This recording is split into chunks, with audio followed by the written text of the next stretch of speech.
这款炉子啊，其实点火非常的方便。先放一些料，再拿出你家不用的纸盒子来，撕上2块。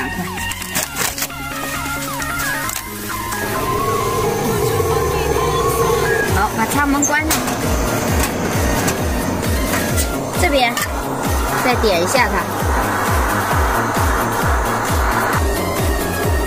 把我们的盖子盖上就可以了。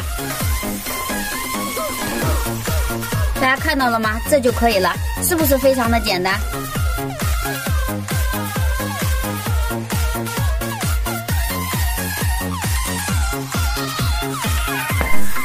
现在呀是1分钟，上面呢咱们那个是我们的烟筒啊，多少有一点烟。我们稍微等一下哈，大概2分钟以后，基本就看不到了。现在。 基本上已经是透明的了，看不到了。